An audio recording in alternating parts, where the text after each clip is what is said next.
สบายดีท่านผู้ชมที่เคารพมื้อนี้มาพอกันอีกคือเก่าเส้นข่าวเส้นเคยพี่น้องพอกันในป่าอีกคือเก่ามื้อนี้พี่น้องมื้อนี้บ่าวบ้านนอกก็สิพากันไปหาเห็ดปวกอีกพี่น้องหาเห็ดปวกตอนบ่ายมากินแรงพี่น้องว่าสิได้หลายสิได้น้อยสำได้ไปนำกันเลยพี่น้องไปเลย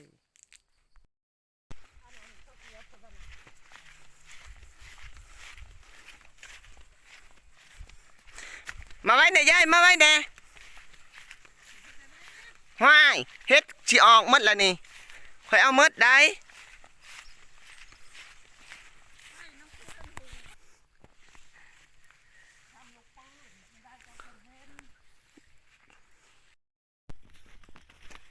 มาไว้เด้อมาไว้เด้อข่อยเอาหมดได้ข่อยไปก่อนข่อยอยากไปหาเฮ็ดได้ยินแต่เสียงนี่โอ้ผู้น้องอีทางล่างทางกกตะ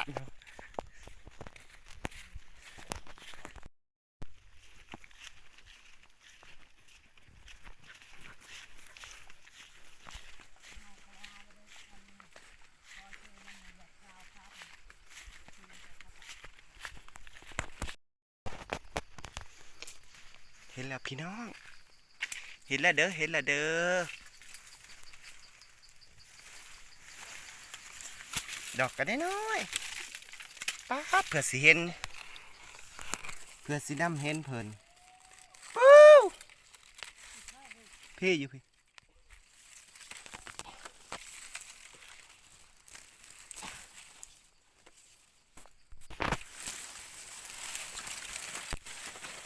ดอกกันได้น้อยมันบาดแล้วนะ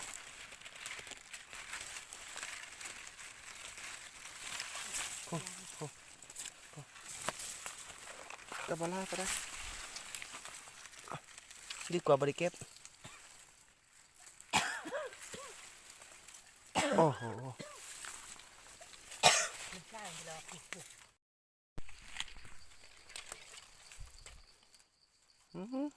บัดที่เขาเห็นจะมันแดงพี่น้องสิได้ป่ะสิปลาล่าอยู่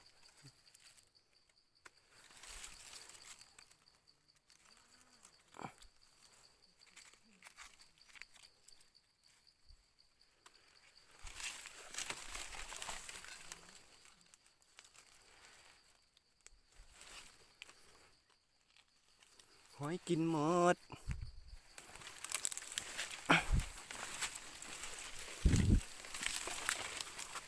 หอยกันหอยนี่หน่อยกินกันอีกแบบพี่น้อง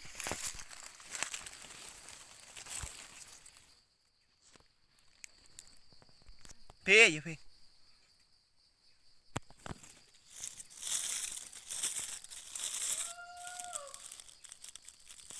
พระเจ้าหาเฮ็ดเสียงหองเสียงปีสนันพี่น้องขนาดนั้นเลยนะโอ้ย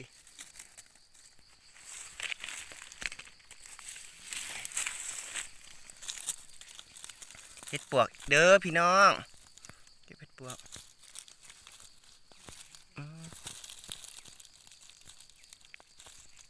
ดอกเงาๆนะ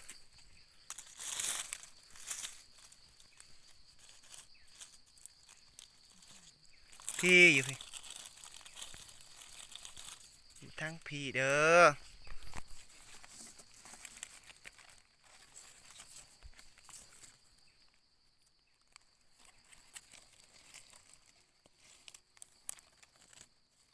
มันหักดอกน้อย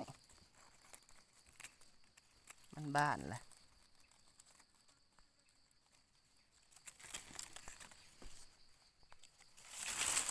เห็นบ่พี่ทั้งพี่เข้ามาเลิกๆนี่บูหูมันสินอนลีลาได้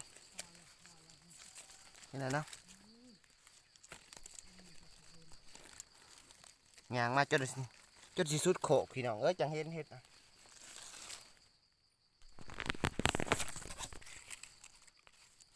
ปีบตอบขั้นไหนนี่ข้าวสีเบา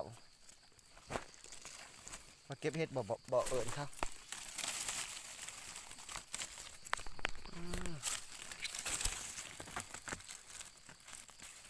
ออกล่าอยู่ได้พี่น้องหักดอกหน่อย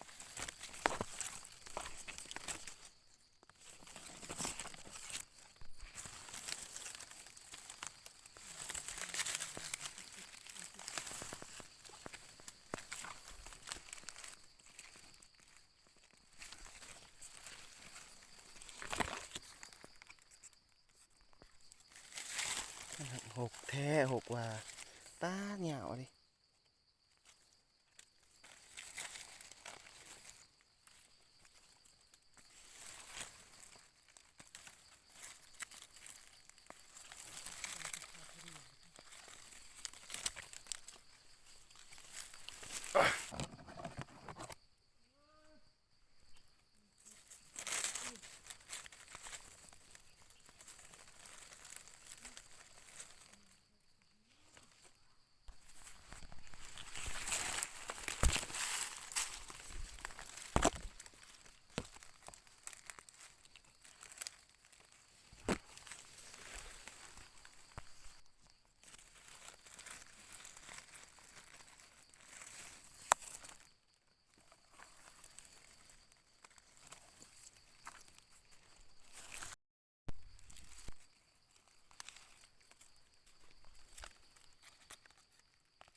อืม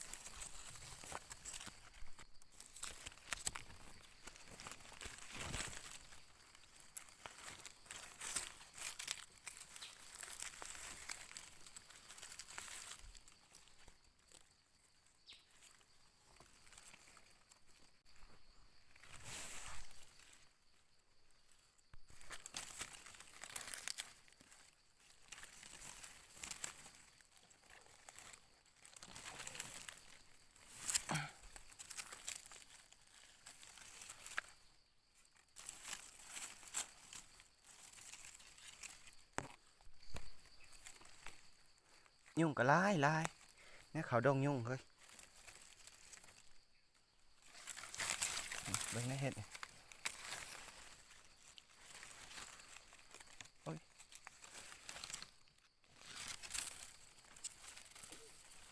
ห้อยกินมันแล้วแต่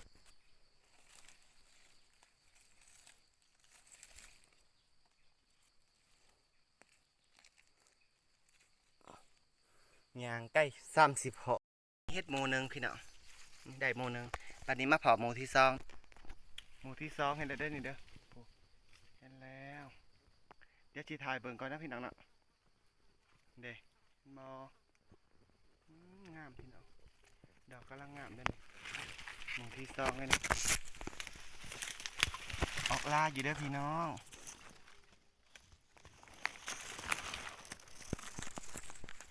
เดี๋ยวสิให้ไปแบบเงาๆเด้เห็นบ่พี่น้องดอกมันหน่อยพี่น้องพอเฮ้อเก็บเห็นแล้วเก็บเด้อพี่น้องเด้อเก็บเห็ดปวกเด้อหมู่ที่สองพอหมู่ที่สองพี่น้องหมู่ที่สองนี่งามแน่กำลังยังจุ่มอยู่กำลังบ้านแน่น้อยหนึงนะพี่น้อง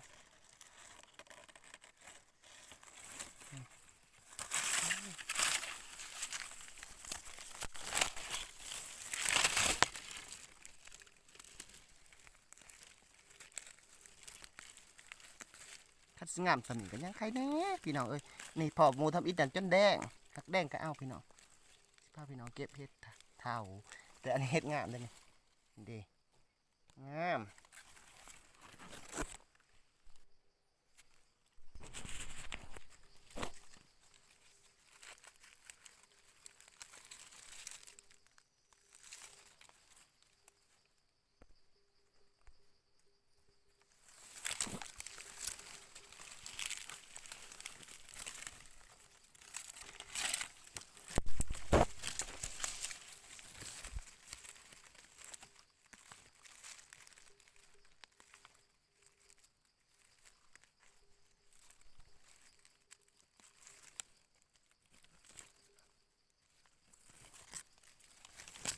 โอ้ข้าไหมเข้าไปบ่เถิง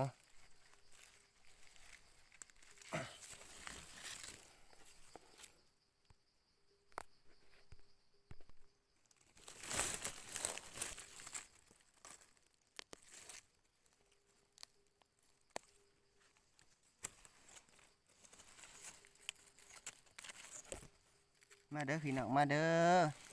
เก็บเห็ดปวกปีนี้ไก่สีออกพรรษาพี่น้องเห็ดปวกเดือน10มาทางพี่เด้อ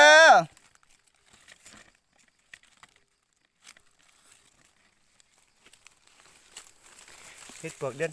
11พี่น้องเดือนตุลาคม2565พี่น้องมื้อนี้บ่าวบ้านนอกได้มาเก็บเห็ดอีกคือเก่าพี่น้องเอ้ยมื้อนี้บ่ได้ไปไกลเด้อพี่น้องเด้อเก็บแถวบ้านเฮาเองดอกจุ่มๆพี่น้องดอกจุ่มๆเดี๋ยวสิเอามากินนี่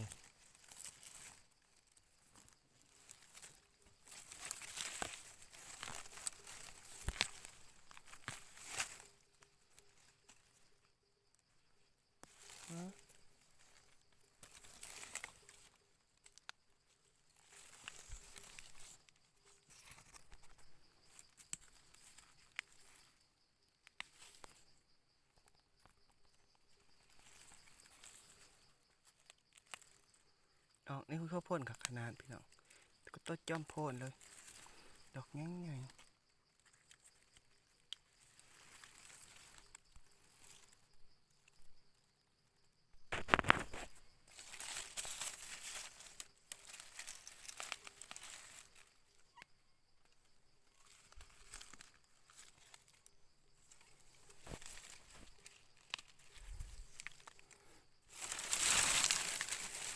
มันบอกออกเป็นจุ่มทีนะพี่น้องออกเป็นดอกห่างๆกระไล่แบบว่ามันออกเยื่องย่ายไปนะ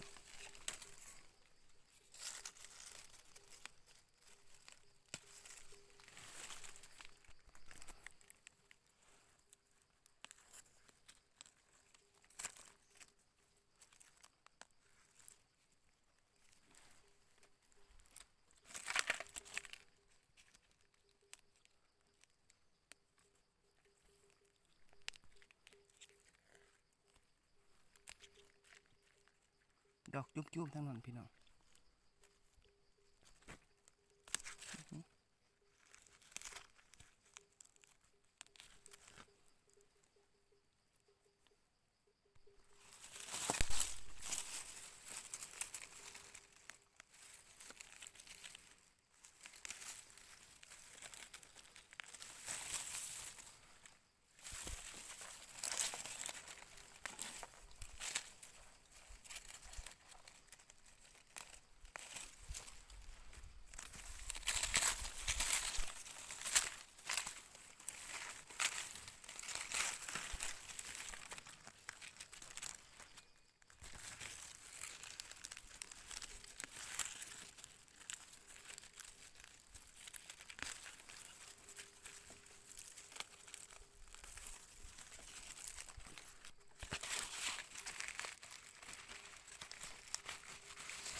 3พี่น้องหมู่ที่3นี่เด้เก็บหมู่ที่3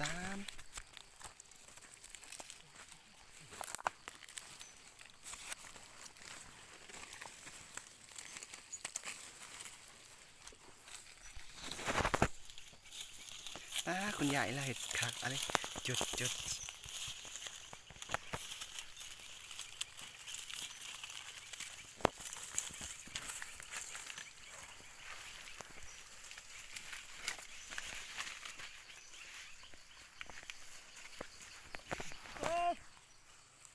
มาครบกูฮะ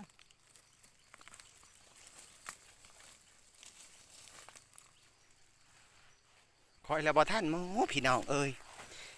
คอยแล้วอันเอามือเด็ดเอาข้าเจ้าแล้วเอามีดซับจุดมืออื่นได้อคอยสิถือมีดมาเพาะเห็ดหมูที่3กับบ่ท่านเขาสัมพี่น้อง แล้วเก็บเฮ็ดเราไว้แล้วสำเราดำหน้ามาเลย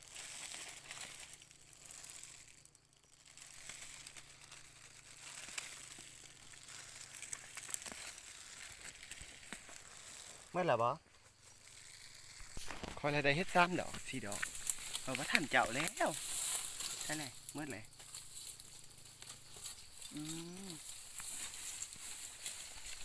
หมูที่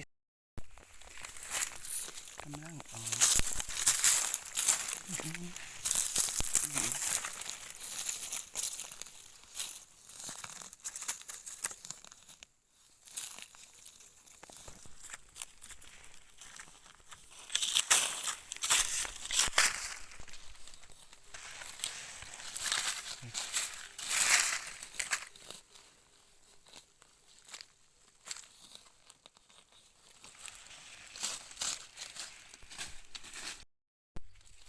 เป็นจะได้พี่น้อง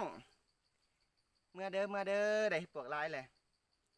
เท่าเหือลายขี้ไข่ย่อยพี่น้องได้เห็ดปวกลายเติบนี่หมากพี่น้องผู้ใดไหนเคยเห็นหมากข้ามป้อมพี่น้องนอกจากจะให้ปวกได้นะพี่น้องเด็กปวกกันเป็นเบางามเบาพี่น้องไปเด้อพี่น้องเมื่อก่อนพี่น้องไปให้ปวกละอิดละเอี่ยวเมื่อยลายพี่น้องเลาะป่าเลาะดอนเลาะโขกเลาะโศกเลาะหองโอ้ยสนุกมวนลายพี่น้องฝากเด้อพี่น้องเด้อฝากกดไลค์กดแชร์กดติดตามกดซับสไครต์ให้บ่าวบ้านนอกเนี่ยเพราะว่าคนติดตามบ่าวบ้านนอกยังบ่ฮอด100พี่น้องขอกำลังแห่งใจจากพ่อแม่พี่น้องที่อยู่ใกล้บ่ว่าทางภายในและต่างประเทศนะที่อยู่ไซกะยาบ่าวบ้านนอกขอพี่น้องขอโปรดอีต้นสงสารแล้วก็กดไลค์กดแชร์กดติดตามให้บ่าวบ้านนอกนี้พี่น้องอย่าพลาดกดผ่านเด้ออย่าลืมกดไลค์ก่อนกดแชร์ก่อนกดติดตามไว้พี่น้องบ่าวบ้านนอกสิพาท่านผู้ชมไปหาเห็ดอีกเห็ดปวกเดือน11พี่น้องผู้ใดไหนเคยกินมื้อนี้เห็ดปวกออกหลายหลังจากพายุโนรูผ่านไปพี่น้องแดดออกเห็ดปวกออกเห็ดดินออกแต่มื้อนี้เห็ดดินจะเฮาจะบ่หาพี่น้องเน้นเห็ดปวกเป็นหลักพี่น้องก็เลยว่าได้สมใจมักพ่อเฮ็ด3 หมู่พี่น้องพ่อมาคำป้อมน้ำก็เลยได้มาคำป้อมพี่น้องเป็นยาแก้ไอเนาะดีใจหลายวันนี้บ่เคยได้หลายสุดจักเถื่อไปหาอยู่นั่นแหละเอนหาอยู่กับท้องเซก็หามาแล้วบัดนี้มาหาอยู่บ้านเฮากลับมาอยู่บ้านพี่น้องก็ถือว่าสมควรเฮ็ดปวกออกปีนี้ออกถ่ายเดือน10แม่นเลยเนาะถ่ายเดือน10ต้นเดือน11เดือน11เด้นี่เนาะถือว่าเดือนสากลกับเพิ่นก็ตุลาคมพี่น้องปี2022แต่ว่าเดือนลาวเฮาแม่นเดือน11ใกล้สิออกพรรษาเลยพี่น้องอีกบ่พอถ้าได้มื้อก็ออกพรรษาพี่น้องอย่าลืมติดตามไว้บ่าวบ้านนอกสิพาท่านผู้ชมไปเบิ่งบุญเสืองเฮืออยู่บ้านวัดพระธาตุพลงามพี่น้องคันบ่ได้ไปก็ขอโทษ เพราะว่ายันมีภารกิจนะลางเทื่อ